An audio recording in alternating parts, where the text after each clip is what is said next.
9 minutos para las 10 de la mañana y es un gusto recibir en nuestros estudios a la doctora Silvia Peláez, psiquiatra. Buenos días, ¿qué tal? Bienvenida. Muchas gracias. Bueno, debo confesar que el tema que vamos a tratar, uno ha tenido un cambio radical en la manera de verlo, porque hace algún tiempo atrás, algunos años atrás, si a mí en lo que me es personal me hablaban de depresión, generalmente lo atribuía a cierta flaqueza emocional, a cierta debilidad, absolutamente alejado de lo que puede ser una personalidad extrovertida, comunicativa, como la que personalmente tengo. Pero a medida que fueron pasando los años, me di cuenta que es absolutamente independiente de esa situación y que estamos todos expuestos en este mundo que vivimos a la posibilidad de tenerla y que además trae consecuencias verdaderamente nefastas para el ser humano, que no es solamente el quedarse en la cama, sentirse triste o abatido, sino que es algo mucho más profundo, doctora, y que en estos momentos me da la sensación a nivel mundial genera una preocupación particular, ¿no? Exactamente. Se han ido, como dices tú, rompiendo mitos y dejando de pensar que el que está deprimido le falta voluntad o le falta coraje, sino que es un tema médico-psicológico, más otras áreas antropológicas, como hablábamos fuera de cámaras, sociológicas, etcétera, que hacen que una persona se deprima. Y que también está el otro mito, cuando una persona ha sido siempre un poco triste o poco animado, tomarlo como parte normal de su personalidad. Y es un síntoma que no es sano, puede ser normal, pero no es sano y es corregible, pero a veces las personas se acostumbran, el entorno o ellos mismos, a que es una manera de vivir, la de vivir en forma pesimista, al vivir quejándose, que bueno, y acá entramos un poco en la clínica más encubierta de la depresión, que no solo es la tristeza, la falta de deseo de hacer cosas, los sentimientos de minusvalía, sino cosas más sencillas como, por ejemplo, la queja permanente, la mala tolerancia a las frustraciones, insultando ante una situación banal de repente, las quejas somáticas. Por eso acá los enfermeros y los médicos de atención primaria son muy importantes, lo mismo que en la prevención del suicidio, ir detectando una depresión,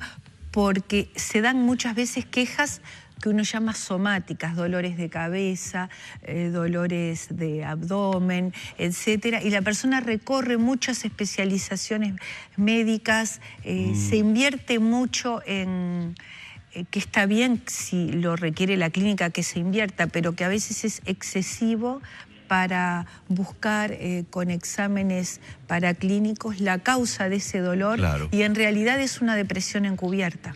Yo creo que puede ayudar mucho a nuestros televidentes el compartir algunos testimonios que ilustran sobremanera de lo que estamos hablando.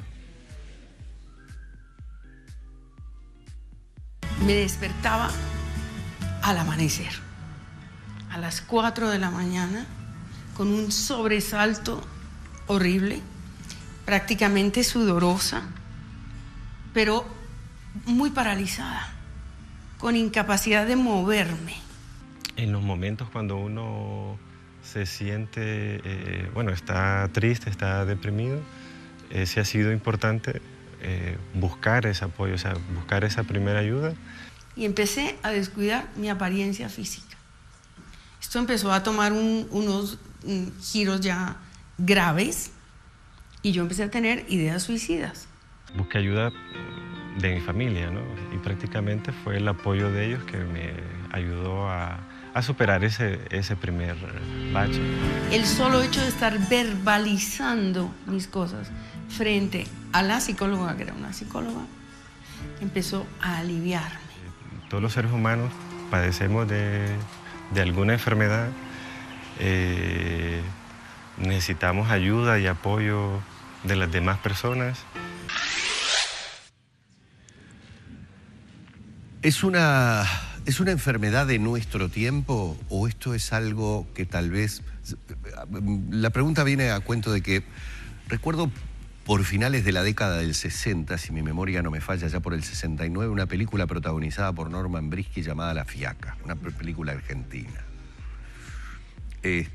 Con una connotación porteña distinta a La Fiaca en Uruguay. Exactamente, esa connotación porteña en donde la fiaca era supuestamente el desgano de una persona que decide romper la rutina, hago brevemente el argumento porque era la idea, decide romper esa rutina de ir todos los días a trabajar y se planta y dice, no voy a trabajar. ¿Por qué? Porque tengo fiaca. Es como si dijera porque tengo desgano. Pero había algo mucho más profundo que llega a involucrar a todos. Obviamente primero a su familia, a sus amigos, a los compañeros de trabajo, pero termina de alguna manera interpelando a toda la sociedad esa fiaca que le viene a este personaje interpretado por Norman Brisky. Lo digo porque uno habla de la depresión hoy en nuestros tiempos y tal vez es algo que no diagnosticado o detectado como se detecta ahora, viene desde mucho tiempo atrás en los seres humanos. Esa suerte de caída de brazos inexplicable, pero que claro, de repente uno en lo cotidiano de la casa lo puede tomar como... Digo, con un hijo, como por que ejemplo. Está cansado. Estás cansado, no seas vago, ponete a estudiar o asumí tus responsabilidades. Tenés todo. Claro. Hacemos todo por ti, tú no nos respondes. Está muy bien lo que tú decís porque es importante ver las sintomatologías clínicas también como portavoces de lo que pasa en el contexto familiar o grupal laboral y en el social. Y si no terminamos, debemos atender individualmente, obviamente, a la persona que tiene esa sintomatología, porque la depresión es tratable, mejorable y curable. Y generalmente hay que usar antidepresivos y también psicoterapia apoyándolo como base, pero hay que consultar. El clínico va a saber diferenciar muy bien si es un síntoma de lo que llamamos depresión, por lo que tú estás hablando, o es una enfermedad orgánica cuyo primer síntoma es la depresión. Por ejemplo, a veces en las demencias, en los ancianos, lo que se llama la pseudodemencia, a veces la persona al revés se dice que está instalando una demencia y en realidad está deprimido el abuelo, por ejemplo. Y otras enfermedades orgánicas que dan trastornos depresivos, como por ejemplo el hipotiroidismo. Claro. Que resuelto eso, se van los síntomas de depresión. Hecho esa diferenciación y atendiendo clínicamente adecuadamente a quien consulta, hay que ver también qué nos expresa.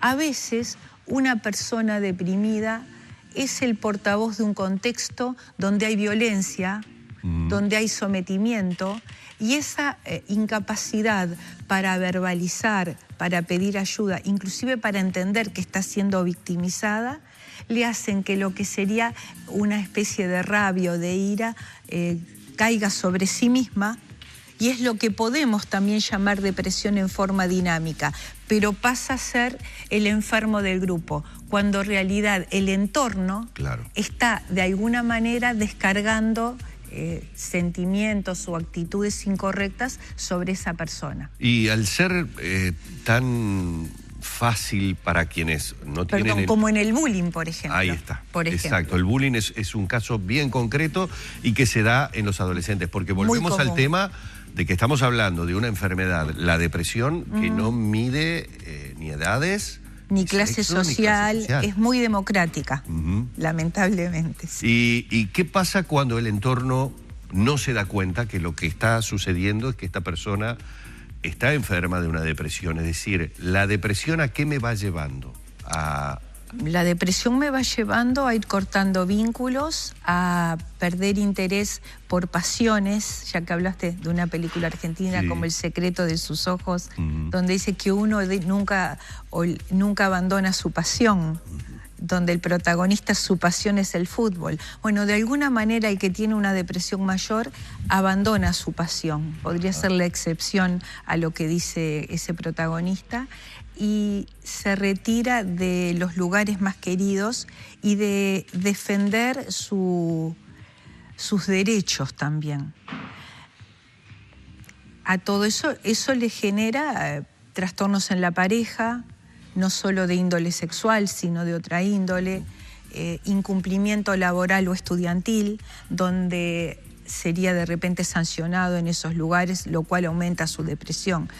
Pero como tú dices, el entorno no se da cuenta, es que a veces es funcional al entorno que haya una determinada persona que tenga cierta sintomatología. No siempre, pero es un diagnóstico diferencial que los profesionales tenemos que hacer, porque ahí el entorno, sin darse cuenta, no lo va a ayudar, sino al revés, va a promover eso, porque mientras él esté así, yo estoy de este modo, claro, en esa, digamos, equilibrio ecológico.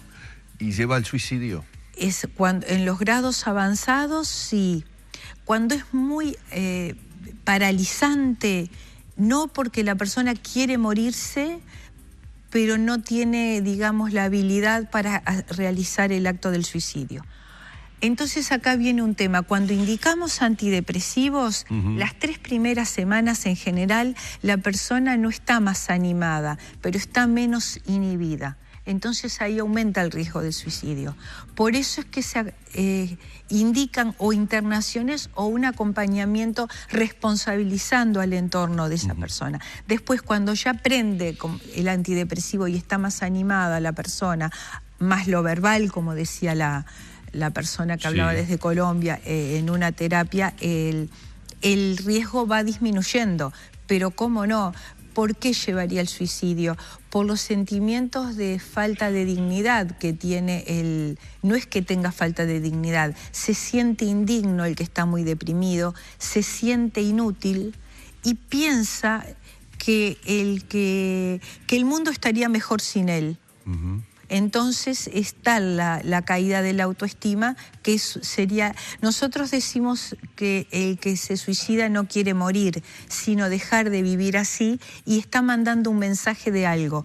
El mensaje del que está muy deprimido puede ser: no quiere morir, quiere ser castigado en el infierno, por ejemplo, a través de una muerte, porque se siente tan malo y tan indigno que sería digno de ser castigado, por ejemplo. Exacto. Y otras veces lo que quiere es poder salir de ese dolor porque no ha encontrado otra forma. Nunca quiere morir, pero a la larga termina matándose. En el caso del entorno, de la familia, de quienes son los más cercanos, uno siempre tiene la idea de que estar junto a un depresivo o depresiva, aún en tratamiento, significa estar en una permanente situación de fragilidad. Que cada cosa que el entorno pueda hacer o decir pueden agravar la situación de quien está padeciendo la enfermedad, colocándonos de alguna manera en una permanente interpelación de cada acto o de cada palabra que llevo adelante con esa persona. Hay también en ese trabajo de terapia un integrar a su entorno inmediato para saber de qué manera llevar ese tratamiento. Sí, y intentar también responsabilizar a la persona de su propia vida dentro de lo posible. Y de alguna manera, si lo que tú estás mencionando ahí es cuando el paciente logra tener un poder que a lo mejor no lo tiene desde un lugar más sano, y desde ese lugar, sin querer obviamente, porque nadie quiere sentirse tan mal, pero logra atenciones a veces y un dominio que en otro estado no logra. Entonces, como el desafío terapéutico sería cómo poder lograr sentir que soy importante para los demás y llamar su atención de un modo más adecuado, que no sea además agotador, porque también el entorno a veces se agota sin maldad, digamos, pero es humano en ese sentir que no puede nunca complacerlo. Y sería distinta la posición en la cual el entorno es más generador de la depresión por la desconsideración que puede tener con esa persona, que actúa un poco como si fuera estuviera en una escala inferior al resto del grupo. Claro. Quiero mostrar antes de terminar, porque obviamente es tema fundamental cuando hablamos de la depresión, por el índice y por la tasa de suicidios que tiene nuestro país. estuvimos hablando varias veces sobre este tema Sí. del suicidio aquí En estos 27 años de UNG Sí, nos sí. hemos encontrado en varias ocasiones. Pero como que todavía estadísticamente no tenemos claro cuáles son las motivaciones que llevan a que el Uruguay tenga esta tasa tan alta. Es decir, uno está acostumbrado a escuchar por diferentes situaciones que alguien se suicidó por problemas económicos.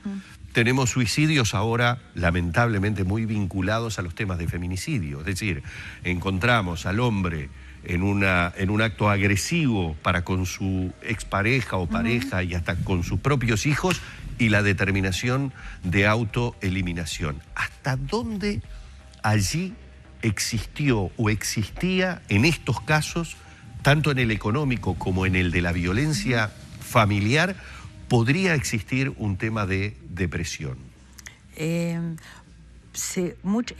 Cuando hablamos de, por ejemplo, de un hombre violento, no tiene en general los síntomas depresivos clásicos. Tiene más los síntomas de ira, de enojo, pero no los clásicos. Pero ¿qué buscaría un hombre violento? Y digo hombre porque estadísticamente son más los que ejercen la violencia doméstica. ¿Qué buscaría a través del suicidio? Buscaría, en las hipótesis de trabajo, recomponer su lugar de poder, pero no morir, aunque termine matándose. Claro. Hay algunas hipótesis, por ejemplo, de por qué el hombre ahora mata a la mujer y después se mata. Puede ser visto desde la omnipotencia de yo no doy la cara ante ningún juez, soy mi propio, hago lo que quiero con mi vida.